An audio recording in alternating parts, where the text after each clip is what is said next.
सरपंच संतोष देशमुख हत्या प्रकरणी पुण्यात धडक मोर्चा, देशमुख कुटुंबियांसह सर्वपक्षीय नेतेही मोर्चात सहभागी।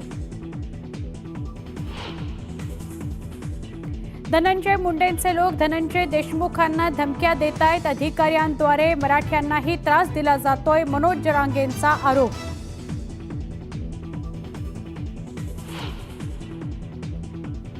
भाजप आमदार सुरेश धस यांच्याकडून मुंडेंवर करण्यात येत असलेल्या टीकेला राष्ट्रवादी काँग्रेसकडूनही उत्तर। अजितदादांबद्दलही गरळ ओकणाऱ्या धसांना कोण रोखणार, असा मुख्यमंत्री फडणवीसांना विचारला मिटकरींनी प्रश्न।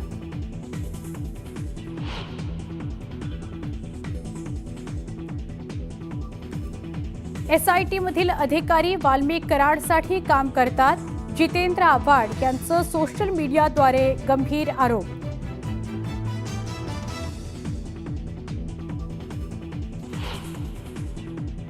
धनंजय मुंडे आणि पंकजा मुंडेंच्या कार्यकर्त्यांकडून मानसिक छळ, अंजली दमानियांचा गंभीर आरोप, पत्रकार परिषदेत केला गौप्यस्फोट।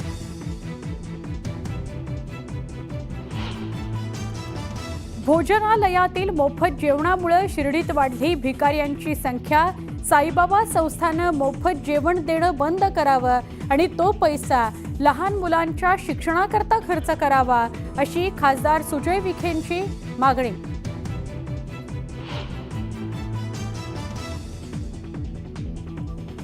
मुंबई पोलिसांनी घाटकोपर परिसरातून 13 बांगलादेशींना केली अटक, अवैधपणे राहत होते मुंबईत।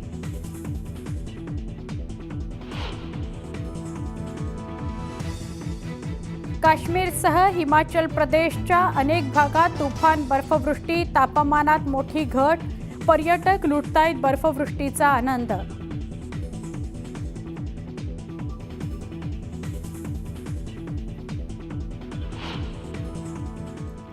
दुपारच्या 100 बातम्या वेगवान स्वरूपातल्या या बुलेटिनमध्ये आपल्याला बघायच्या आहेत, पण सुरुवात मात्र एका मोठ्या बातमीने आपण करतोय।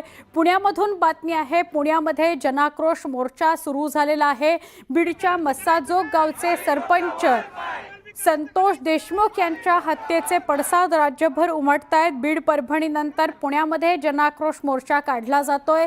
संतोष देशमुखांना न्याय मिळावा याकरता विविध भागात मोर्चे निघतायत। लाल महाल ते जिल्हाधिकारी कार्यालयापर्यंत पुण्यामध्ये मोर्चा निघणार आहेत। मोर्चात मनोज जरांगे सहभागी झालेले आहेत। त्याचबरोबर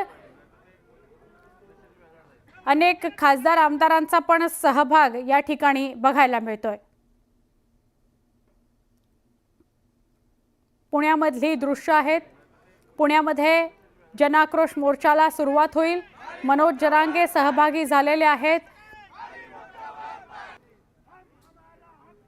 बीडचे खासदार सुद्धा त्या ठिकाणी उपस्थित आहेत। पृथ्वीराज चव्हाण त्या परिसरामध्ये आलेले आहेत। लाल महाल परिसरामध्ये मोठ्या संख्येने गर्दी जमलेली आहे आणि संतोष देशमुख यांच्या हत्येचा निषेध करण्यासाठी तिथं रिसेप्शनला जाऊन त्यांच्याकडून म्हणजे संबंधित अधिकाऱ्यांना बोलून मी मध्ये जातोय आणि कुणीतरी येतंय मध्ये डायरेक्ट, त्याच्याकडे कुठली नोटीस नाही, त्याला कोणी बोलवलं माहित नाही आणि तो मला म्हणतोय की किंवा आरोपीचा मला फोटो दाखवतो। हे माझ्यासोबत चुकीचं घडलेलं मी तिथं लेखी पत्राद्वारे दिलेलं आहे, तक्रार केलेली आहे। काय मागणी आहे तुमची? माझी मागणी आहे, मला न्याय पाहिजे, आमच्या कुटुंबाला, आमच्या गावाला, समाजाला न्याय पाहिजे। हे न्यायाच्या भूमिकेत मी आहे। देशमुख साहेब, धनंजय मुंडे यांच्यावरती आरोप होत आहेत, कार्यकर्ते, पण थेट त्यांच्यावर का कारवाई होत नाही? ते आता तपासाचा भाग आहे आणि तपास अधिकाऱ्यांनी सगळं तपासाचा योग्य कारवाई केली पाहिजे।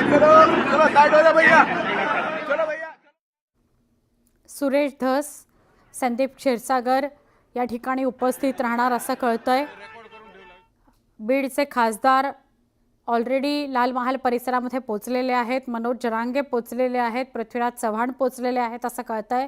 सर्वपक्षीय नेते मोर्चात सहभागी झालेले आहेत आणि या सर्वपक्षीय नेत्यांचं एकच मागणं आहे की या सरपंच संतोष देशमुख हत्या प्रकरणाचा निषेध केला जावा, त्यांच्या कुटुंबियांच्या पाठी उभं राहिलं जावं आणि या प्रकरणाच्या मुळाशी सरकारनं जायला हवं।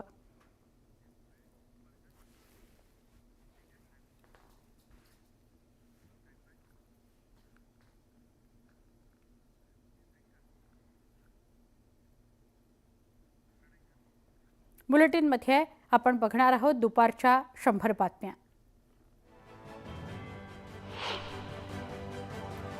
बीड हत्येच्या निषेधार्थ पुण्यामध्ये सर्वपक्षीय जनाक्रोश मोर्चा काढण्यात आला. आरोपींवर कठोर कारवाई करा, आरोपींना फाशीची शिक्षा झालीच पाहिजे अशी मागणी आंदोलकांनी केली.